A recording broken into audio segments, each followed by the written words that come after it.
Despite the fact that voting came right down to the wire, Yakima will see 2 new schools and a score of other improvements during the next 20 years. Today, the canvassing board certified the $12 million bond election with the school district. Certifying is the final step in the election process. But as KAPP 35's Paula Newton reports, it's a step that may leave some homeless out in the cold. The Citizen Bond Committee gathered for their final meeting today to celebrate their victory. But the feeling wasn't as warm for homeowners near Roosevelt Elementary, one of the 2 schools that will now be replaced. Some property owners who will be forced from their homes say this is one cold day. This is taking my independence away. Gladys Long is one of the residents whose homes will be torn down to make way for the new Roosevelt School.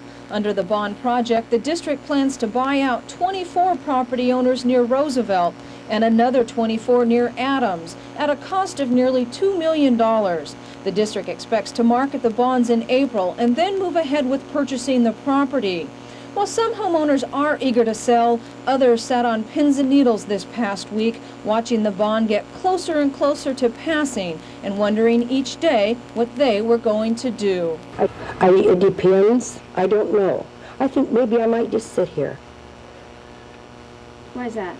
Because I'm not going to get enough out of my house to go and buy another one. The school district says the homeowners will receive fair market value for their property, and according to Superintendent Dean Starr, the site plan is not necessarily final. We're always flexible to new ideas and new ways of doing things, so as we're purchasing property and looking at holdouts or people that don't want to sell, we'll try to move our campus around to accommodate them if possible. While the school district does hold the right to eminent domain or the right to legally take the property, school records show that the district has never had to exercise that right. In Yakima, Paula Newton, KAPP 35 News. The only hitch still possible for the bond would be a challenge. As in all elections, residents have 3 days to file a recount or 10 days to make a formal challenge.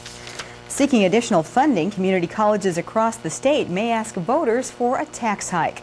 A new taxing measure has been introduced in the Senate, which would let the 24 community college districts levy a property tax in excess of the 1% property tax limitation. The levy would need the approval of 60% of those casting ballots in the election, and while the money raised would be in addition to state support, local college officials aren't backing the bill at this time. Yakima Valley Community College President Phil Tular says he would throw the bill back, giving it financial responsibility to the levy. He says it could hurt rural communities like Wenatchee, Moses Lake, and even Yakima. Large community college districts in metropolitan areas such as Spokane, Seattle, in that area, which would probably be able to pass a levy pretty easily. In addition, Tuller points out that the Board of Trustees for community colleges are appointed and not elected officials. With taxing districts, Tuller is concerned that Yakima may end up with a group of trustees that doesn't represent the taxpayers. Some state lawmakers are looking for more money, and they're thinking about putting the sales tax back on the groceries you eat.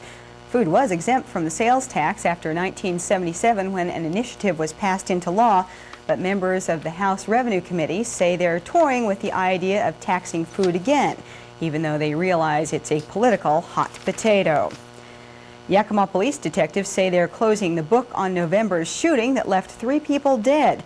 The final lab reports from the crime scene arrived today, confirming that detectives had already suspected. Yakima police detectives say blood samples from the clothing of Larry Coons prove that he shot his wife Ingrid and David Bird, then shot himself. The 3 were found dead on the night of November 10th at the corner of Natchez and A Streets in Yakima. Police Detective Don Blasio says the case is now officially closed. A 22-year-old Cleella man will be charged with vehicular homicide in connection with a fatal traffic accident that happened in October.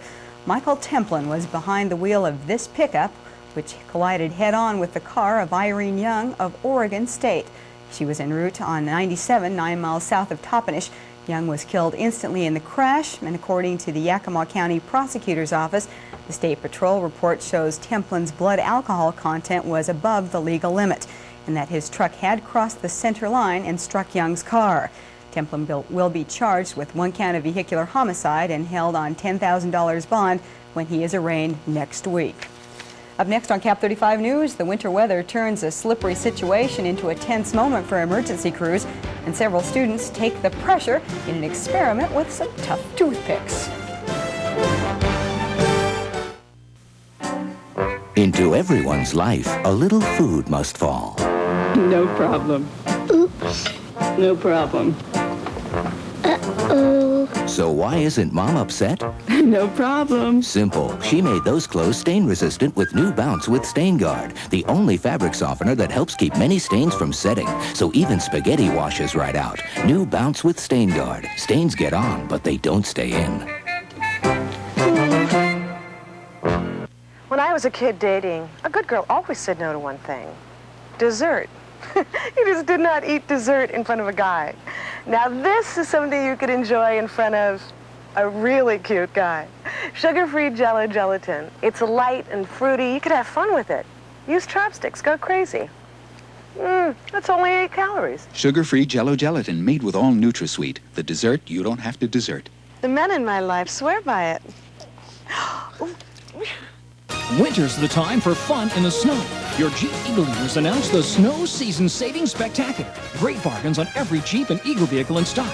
Right now, save up to $1,600 on select new Jeep Cherokees. Snow Season savings continue with the front-wheel drive efficiency of Eagle Premier, plus $500 cash back on all 1989 models, or $1,000 back on the few 88s left in stock. See your dealer for details now during the Snow Season Savings Spectacular, only at your Western Pacific Jeep Eagle dealers, where you can always expect the best. It's free beef time at your Les Schwab Tire Center. It's been 25 years and Les Schwab has been giving free beef to you, our customer. Just come in and buy 2 new tires and you get $7.50 in free beef. Buy 4 new tires and you get $15 in free beef. And we've got our most popular 14-inch brand new radial tire at only $38.04 and free beef. So come in now during beef days at your Les Schwab Tire Centers in Prosser, Sunnyside, Toppenish, 2 stores in Yakima and in Ellensburg. That's during free beef days at your Les Schwab Tire Center. As the snow piles up, the area roads are becoming more and more hazardous. Those treacherous roads can cause a potentially explosive situation, and that happened this afternoon. As KAPP 35's Jerry Jacob reports, 17,000 pounds of propane caused quite a problem. When a truck carrying 17,000 pounds of propane tipped into this ditch late this morning, emergency crews responded quickly and carefully. When I got here, the fire department was already on the scene. Excellent response time on the fire department, and the driver, everybody was well back from it. Everything seemed to be in control.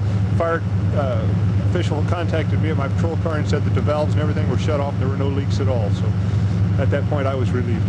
The truck had moved over to sneak around a snowplow when it ran off the road and tipped over. Considering what he was driving, the driver stayed remarkably calm. I got out and turned everything off, checked for leaks. There's no leaks. Once the danger of an explosion had passed, there was still the problem of how to lift the truck back onto the road. 2 tow trucks tried for an hour, but it eventually took a third, bigger truck to clean up this mess on a Tandem road. Near